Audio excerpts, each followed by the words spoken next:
நமச்சிவாய். தில்லைவாழ் அந்த நிறுத்தம் அடியார்க்கும் அடியேன், திருநீலகண்ட குயவனார்க்கு அடியார்க்கும் அடியேன், இல்லையே என்றிராத ஏற்பகை நாயனார்க்கு அடியார்க்கும் அடியேன்னு நாயன்மார் கதை போயிட்டே இருக்கும். அப்போது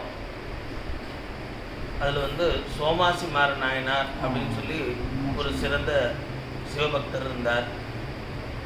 சோமாசி மாற நாயனார் வேதம் படித்த ஒரு அந்தனர்.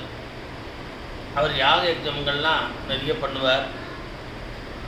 அவர் அவிர்வாகம்னு சொல்லுவார். இப்போ அக்னே ஸ்வாஹா அக்னே இதன்னமமா, இந்திராய ஸ்வாஹா இந்திராய இதன்னமமா, இப்படி ஒரு தேவதைகளுக்கும் ஆகுதி கொடுப்பா.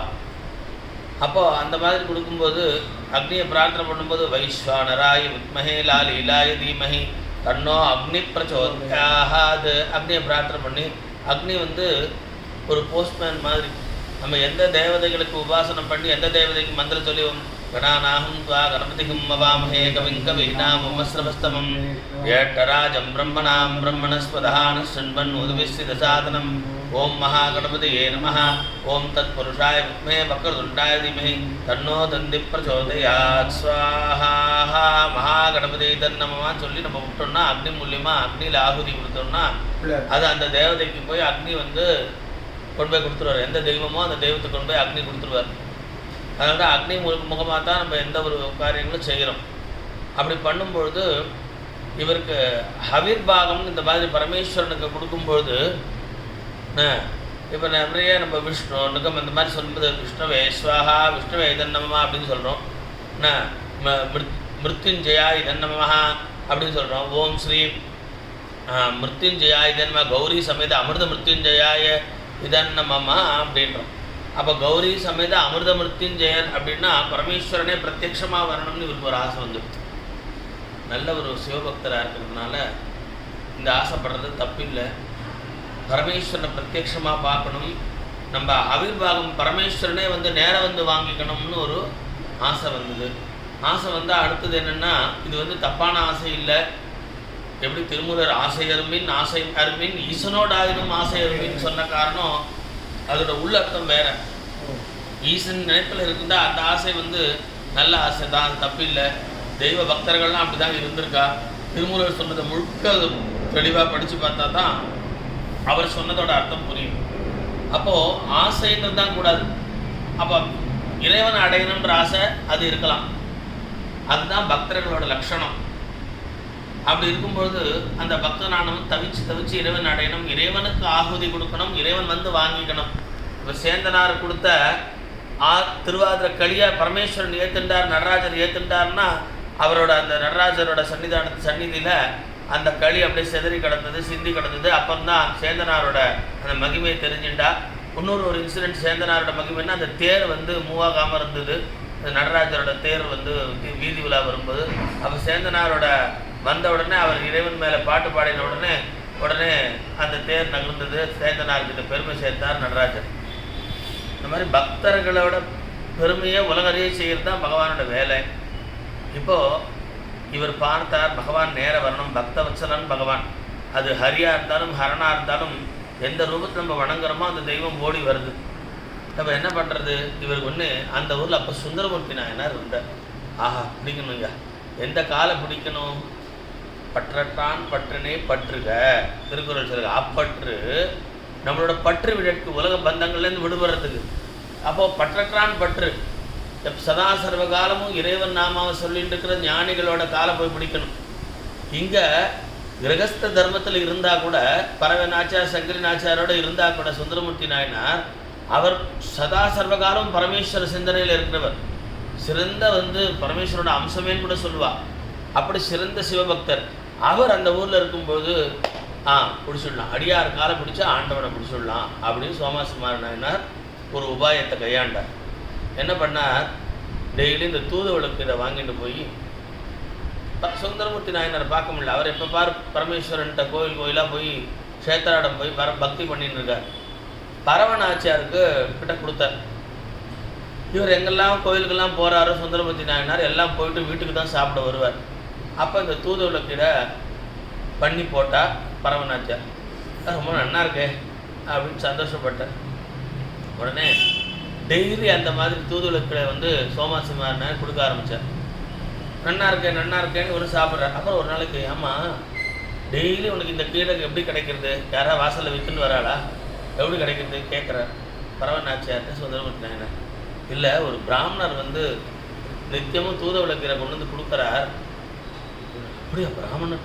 ஓ, ஏன்னா பிராமணருக்கு அந்த காலத்தில் அந்த அளவுக்கு மதிப்பு மரியாதை உண்டு. அந்தணர்கள் வந்து அவள் வேதம் மொழி பக்தி பண்ணிட்டு இருப்பா, வேதம் யாக யஜ்ஞம் பண்ணிட்டு இருப்பா. அதுக்கு பக்தர்கள்லாம் கூட வேற ஒரு பிராமணர் இல்லாத இதில் இருந்தால் கூட அந்த அவள்லாம் மனசில் வந்து பிராமணர்களை வந்து அந்த குலத்தில் பிறந்தவாழ உயர்ந்த மதிப்பா. அதனால தான் ஃபஸ்ட்டு பாட்டே தில்லை வாழ் அந்த நிறுத்தம் அடியாரும் அடி, அப்படி ஒரு மரியாதை இருந்தது. ஏன்னா அவள் அந்த மரியாதைக்கு ஏற்ற மாதிரி அனுஷ்டானங்கள் இருந்தது, தபஸ் இருந்தது, பக்தி இருந்தது அவள்கிட்டையும். அப்போது உடனே அப்படியா அவர் பார்க்கணுமே, நித்தியமாக வந்து கொடுக்குறாருன்னா ஏன் சொல்லாமல் விட்டுட்டேன் அப்படின்றார். சரி நாளைக்கு வந்து கொடுக்கும்போது நீங்கள் எப்போ விசிராந்தி அப்போ சாப்பிட்டுட்டு கொஞ்சம் சாப்பிட்டுட்டு அப்புறமும் சிவசேதனில் இருப்பார். அப்போ சிவனை பற்றி கதைகள் எல்லாம் படிச்சுட்டு இருப்பார், பேசுவார். யார்கிட்டயா பார்க்க வந்தவான்னா அவரை பார்க்க வந்தால் சிவனை பற்றி மகிமைகளை பேசுவார். அப்போ வந்து அவரை வர சொல்கிறேன் அப்படின்னு சொன்னால், அதே மாதிரி அன்றைக்கி சாப்பாடு முடிஞ்ச உடனே அவர் கீரை கொடுத்து வரும்போது சொல்லிட்டா. அவரும் வந்து இந்த நேரத்தை தான் எதிர்பார்த்துருந்தா. சோமாசிமாரன் வந்தார். அடியேன் அப்படின்றார் சோமாசிமாரன் நாயனார். இவரை பார்த்தா இவர் அந்தனர் குலம் இல்லையா, இவர் அடியேன்றார் சுந்தரமூர்த்தி நாயனார். இப்படி பக்தர்கள் வந்து ஒருத்தருக்கு ஒருத்தர் தனக்குன்ற ஒரு கர்வம் இல்லாமல் வினயமாக இறை சிந்தனையில் நமசிவாய் வாழ்க நாதன்தாள் வாழ்கன்னு எல்லாரும் பரமேஸ்வர நாமத்தை ஓம் நம சிவாய் ஓம் நம சிவாயின்னு சொல்கிறான். இப்படி ஒரு நல்ல ஒரு சத்சங்கம், ஒரு நல்ல ஒரு கூட்டணி.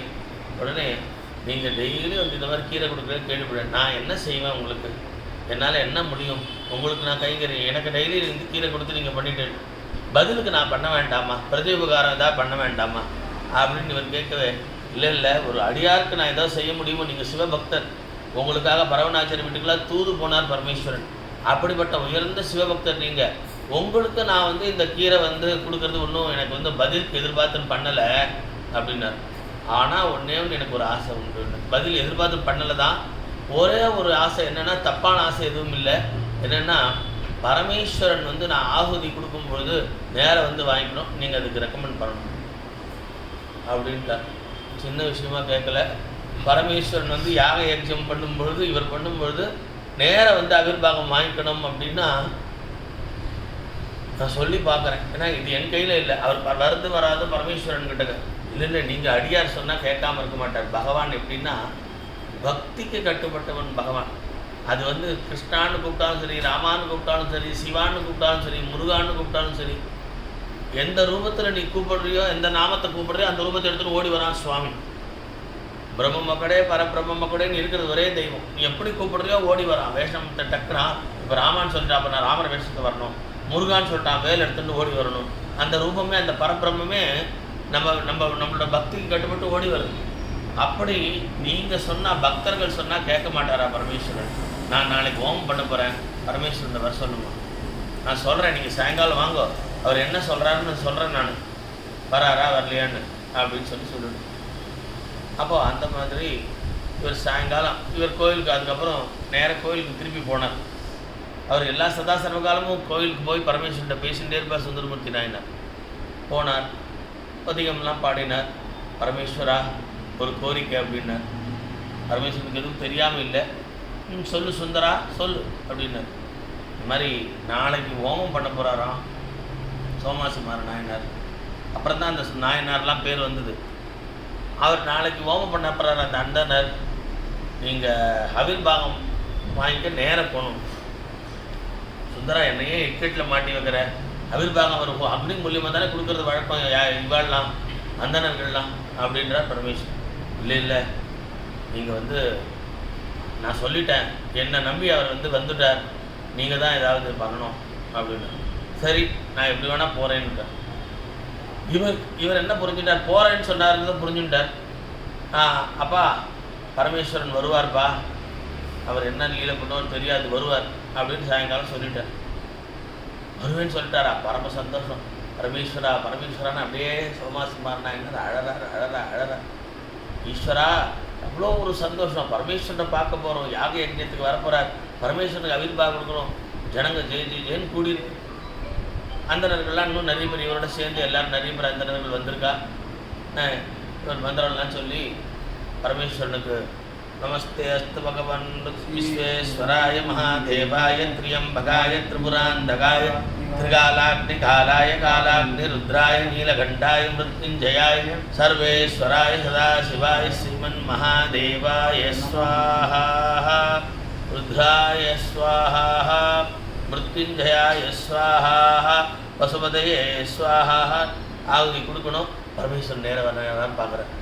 அப்போன்றச்சு யாகத்துக்குள்ள நகரு நகரு நகரு அப்படின்னு ஜனங்களை தள்ளிட்டு அந்த குறவன் குறத்தி ரூபத்தில் பார்த்தீங்கன்னா அன்டச்சபிள் மாதிரி ஒரு ரூபத்தில் பரமேஸ்வரனானவர் பார்வதி பிள்ளையார் முருகர் எல்லாம் 2 குழந்தைங்களை கூட்டிட்டு எழுதினேன் அப்படின்னு கத்திண்டு ஒரு மாதிரி அது டிஃப்ரெண்ட்டாக அந்த நேரத்தில் ஐயா சிச்சி நீங்கள்லாம் யாகம் வந்தால் அவங்கள பார்த்தாலே யாகம் நஷ்டம் போ அப்படின்னு அந்த காலத்தில் அப்படின்லாம் சொல்லி சில பேர்லாம் பண்ணுறா. ஆனால் சோமாசி மாறினாருக்கு புரிஞ்சுடுச்சு. ஆனால் அவர் உள்ளத்துக்குள்ளே இருக்கிற பரமேஸ்வரன் காணும். வெளியில் அப்போ இருக்கிறத பார்த்துட்டு உடனே பரமேஸ்வரன் தான் அப்படி வந்திருக்கான்ட்டு அந்த அவிர்வாகத்தை கையில் எடுத்துன்னு ஓடுறேன். ஈஸ்வரா ஈஸ்வரா ஈஸ்வரா பரமேஸ்வரா சர்வேஸ்வரா ஜெகதீஸ்வரா அப்படின்னு ஓடுறேன். அப்படியே ஓடி போய் எல்லாரும் இங்கே மேலே பற்றாதீங்க சுவாமி யாகமே நஷ்டம் அப்படின்னாரு. யஜ்யம் யாருக்காக பண்ணுறோமோ அந்த யஜ்ய புருஷனே வந்திருக்கான். யாகம் எப்படி நஷ்டமாகும், யாரை குறித்து பண்ணுறோமோ அந்த ஈஸ்வரனே பரபிரம்மே வந்திருக்கு அப்படின்னு சொல்லி ஒரு ஓடி போய் பாதத்தில் விழுந்து அழுன்னு அழறார். அப்போது பரமேஸ்வரன் இந்த ஒரு சாதாரண மாறு வேஷத்துக்கு வந்தது மாறி பார்வதி பரமேஸ்வரா அதுக்கப்புறம் குழந்தைகளோட பிள்ளையார் முருகரோட காட்சி கொடுக்குறார் சோமாசி மாறனாயர். இது யாரால் கிடச்சிது இவருக்கு இந்த பாக்கியம் அப்படின்னா சுந்தரமூர்த்தி நாயனர். ஒரு அடியாரோட காலை ஒரு பக்தனோட காலை நம்ம பிடிச்சோன்னா ஒரு குரு சத்குருவாக இருந்து அந்த பக்தன் நமக்கு வழிகாட்டுறான்.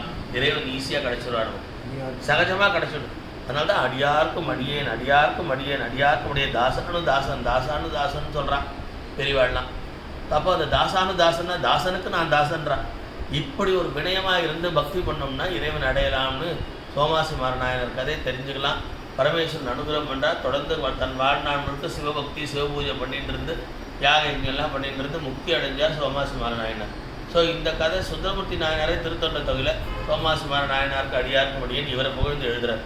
அப்போது இறைவனை அடையிறதுக்கு உண்டான தகுதி இருக்கிறவாளை தான் இந்த மாதிரி ஒரு மைண்டு போய் பக்தனோட காலை பிடிக்க முடியும், மகான்களோட காலை பிடிக்க முடியும். அப்போ தான் அவளுக்கு பிடிக்கணும்னே தோணும். இல்லாட்டி என்ன பண்ண தோணும், இந்த ஊரில் நானும் தான் பெரிய பக்தி பண்ணுறேன், அவர் என்ன சுந்தரமூர்த்தி நாயனார் என்ன ஜாதியோ, நானெல்லாம் பார்த்தா அந்த நேரம் நான்லாம் யாக யஜ்ஞம்லாம் பண்ணுறவன், அவன் இப்படி இப்போ இந்த கோயிலுக்கு அந்த கோயிலுக்கு போகிறா. சரி, ஒரு பக்தரே என்ன பண்ணுறார் சுந்தரமூர்த்தி நாயனார் மேலே கோவப்பட்டு அது என்ன பரமேஸ்வரனை தூது அனுப்புறது, இவருக்கு இவன் பொண்டாட்டிக்கு சண்டைக்கலாம் அப்படின்னு சுந்தரமூர்த்தி நாயனார் மேலே தப்பாக புரிஞ்சுட்டு கோச்சிக்கிறார். அப்போது எத்தனை பக்தர்கள் இன்னொருத்தர் பக்தி பண்ணும்போது அதை ரைட் சென்ஸில் புரிஞ்சுட்டு ஆஹா எவ்வளோ நல்லா பண்ணுறா அவளும் பக்தி பண்ணுறான்னு ஒரு கையெடுத்து கும்பிடாமல் அதை நல்ல சென்ஸில் புரிஞ்சிக்க முடியாமல் கூட சில பேருக்கு இருக்கா இவா பக்தராக இருந்தால் கூட. ஆனால் சோமாசி மாறனான் அப்படி இல்லாமல் காலை போய் கெட்டியாக பிடிச்சிட்டா. ஒரு சிவபக்தனான சுந்தரமூர்த்தி நாயனார் காலை போய் பிடிச்சி, சிவாம்சமான சுந்தரமூர்த்தி நாயனார் காலை பிடிச்சி எனக்கு பரமேஸ்வரன் அனுகிரகம் வேணும், நீங்கள் தான் வாங்கி தரணும்னு சொல்ல, அதே மாதிரி அவரும் பரமேஸ்வரன்ட்ட சொல்ல, பரமேஸ்வரனும் அந்த சுந்தரமூர்த்தி நாயனாரோட அன்புக்கு கட்டுப்பட்டு வர சோமாசி நாயனாருக்கு கிடைச்சது பாக்கியம். ஸோ ஒரு குருவாக இருந்து சுந்தரமூர்த்தி நாயனார் பரமேஸ்வரனை காட்சியை சோமாசி நாயனாருக்கு வாங்கி கொடுத்துட்டார். பரமேஸ்வரனோட ஆசீர்வாதத்தை சோமாசி நாயனாருக்கு வாங்கி கொடுத்துட்டார்.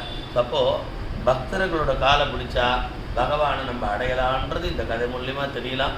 பக்தர்கள் தான் நமக்கு பகவானை நம்மளுக்கு பகவானுக்கிட்ட சேர்க்கறதுக்கு குருவாக இருந்து நமக்கு வழிகாட்டுவா.